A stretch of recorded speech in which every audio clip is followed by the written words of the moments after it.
Alam mo yun, araw-araw parang may sumusunod sa'yo.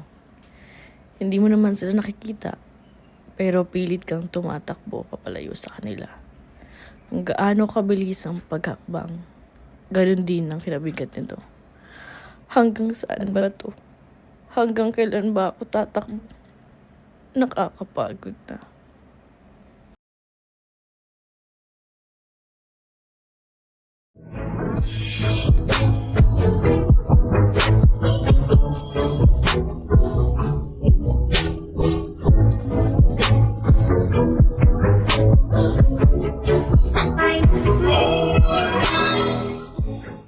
Hello mga Little Einsteins!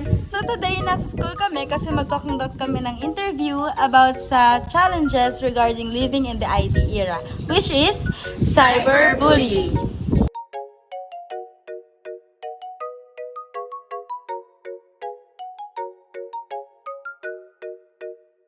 Di ba naghahanap tayo ng pwede natin ma-interview? Sige, pwede yan sila. Klase na. Hello, classmate! Secret!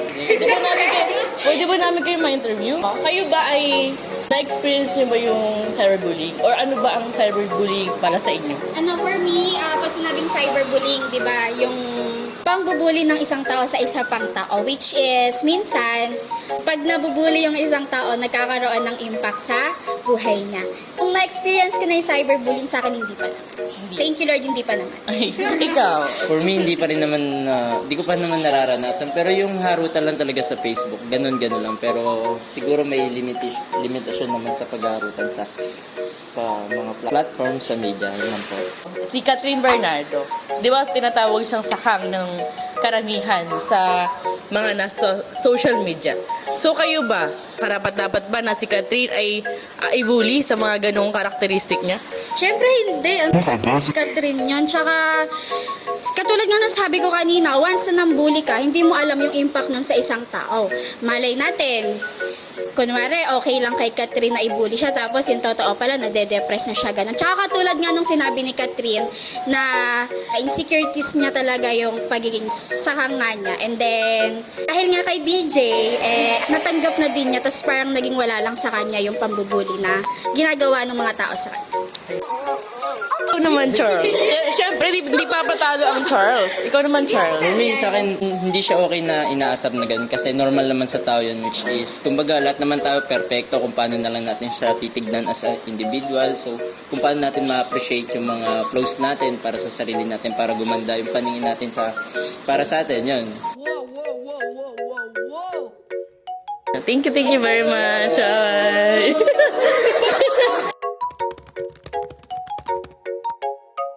So, as a teacher, ang pinaka-i-act ko is siguro kung dalawang estudyante ko yung involved doon, pwede ko naman silang kausapin and in-enlighten about doon sa mga nangyayari, sa happenings, and also, pwede kong ilapit mismo sa guidance because guidance is not kalaban.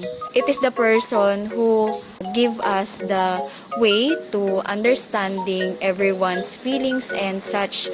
Kaya, ang pinakamadaling sabihin is baka ilapit ko siya or ilapit ko talaga siya sa guidance counselor if ever in order for them to understand what it affects to the person who is cyberbullied. And doon naman sa nabubully is siguro i-encourage ko siya para mas tumaas din yung confidence niya and self-esteem, and also hindi siya ganong maapektuhan sa mga nangyayari sa kanya online. Hello Danhel, hello Robert. Bakit kayo nandito ngayon?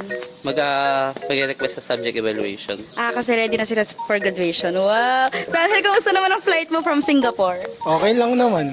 Nakapanibagong init pala dito. Siyang galing airport, di ba? Hindi, kaya namin kayo hinarang ngayon. Para sa inyo, ano ang insights nyo about cyberbullying? Sa akin, is a way siya na para i-defame or para ihiya yung ibang tao. Ganun. Defame, ang lalim, di ba? Si Danhel. Sa akin, same din. Parang ipahiyay tao through social media, ganyan. So, involved talaga yung social media. Kayo ba, sa tinagal-tagal nyo na sa daigdig na ito, nakaranas na ba kayo ng cyberbullying? Sa akin, hindi. Kasi napakadalang ko makipag-interact sa social media like Facebook, ganyan. Oo nga, yung profile picture mo, 5 years na yata yun, di ba? ikaw, ikaw, Daniel. Sa akin, wala rin. Kilala niyo si Gerald Napoles, yung jowa ni Kim Molina. Meron kasing comment sa kanya na parang sina-cyberbully siya based on his appearance. Sinabi mukha daw siyang kargador. Agree ba kayo doon? Ganun. So tingin ko hindi. Kasi, di ba usapan cyberbullying nga. So pumapasok na din yung pag-insulto mo sa tao sa pamagitan ng social media.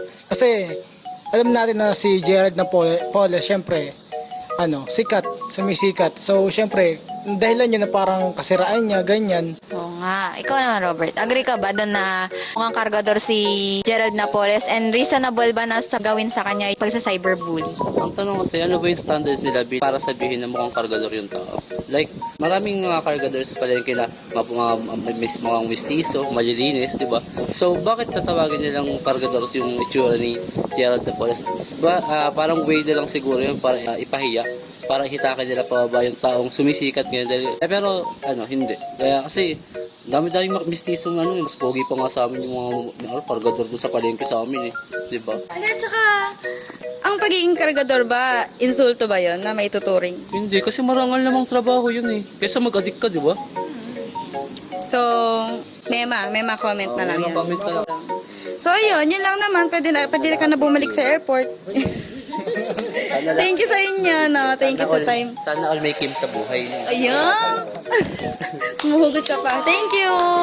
Ako bilang isang future teacher, masusolusyonan ko yung pagkakaroon ng cyberbullying sa mga estudyanteng hawak ko sa pamagitan ng i-approach ko yung estudyanteng involved. And then, i-approach ko rin yung estudyanteng nambubuli. Kasi meron kasing dalawang pagkakataon yung bully. Yung isa, siya nambubuli kasi na-experience niya din yung nabully siya noon. Kaya pinipilit niya na mangbully din ng kapwa niya.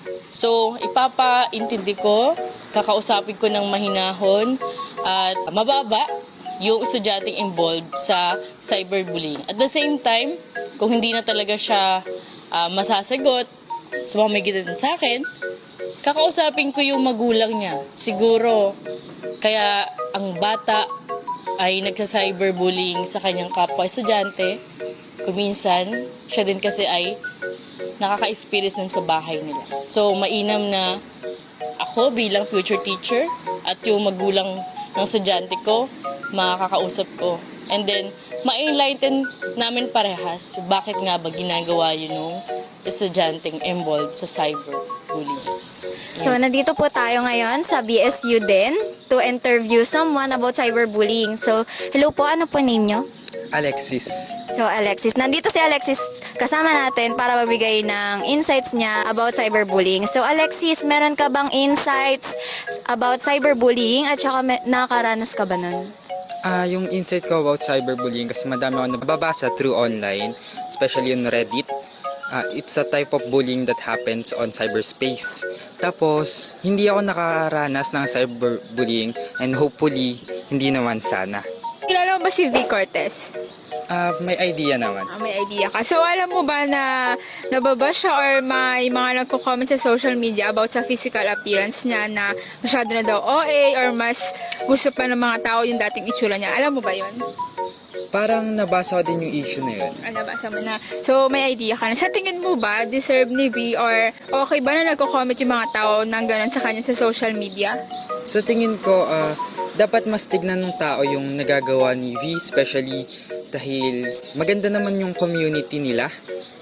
At wag tayo mag-base dun sa pinagawa niya or pina-improve niya sa sarili niya kasi siguro dun siya mas magiging comfortable and mabuboost din yung confident niya. Kaya niya pinagawa yun. Pero for me, mas tignan siguro natin yung mga nagagawa nila na nakaka-impact sa iba. Yun lang. Okay, thank you. Thank you. As a future educator, siguro isa sa mga naisip ko na solution about sa cyberbullying is i-advocate or i-share yung ideas na alam ko about sa cyberbullying sa mga students or sa mga tao nakakasalumuha ko. So alam naman kasi natin na yung mga tao, open talaga sila, yung iba open sila sa paggamit ng social media, comment lang ng comment, nilalagay nila kung ano yung gusto nilang sabihin, and minsan hindi nila inaalam ano ba yung possible na maging epekto nun nung comment nila sa ibang tao. So, para maiwasan natin yung panganib na dala ng cyberbullying, mahalaga siguro na magkaroon tayo ng idea, maging maalam tayo, and maging responsable tayo sa paggamit ng social media, and para maiwasan din natin na makapanakit tayo ng ibang tao. Ayon sa isang pag-aaral, 80% ng 1,143 respondents edad 13 to 16 ay nakararanas ng cyberbullying. 61% ng dahilan nito ay ang appearance o itsura at 25% naman ay academic achievement. Samantala, 41% ng mga biktima ng cyberbullying ay nagdevelop ng social anxiety at 37% naman ay nakaranas ng depression.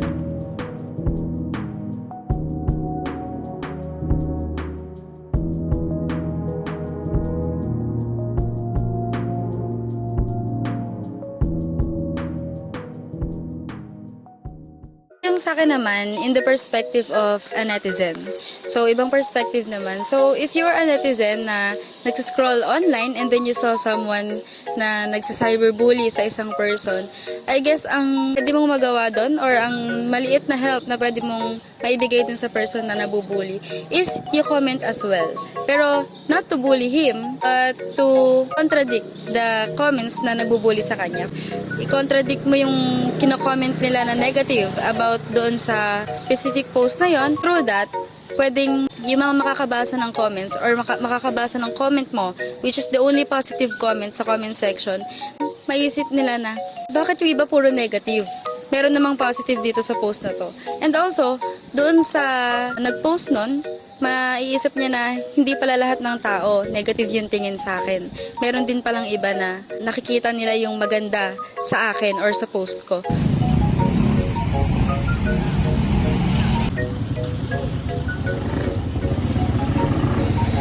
Kayo mga ka-Little Einsteins, anong mapapayo nyo sa mga taong nakakaranas ng cyberbullying? Comment down below!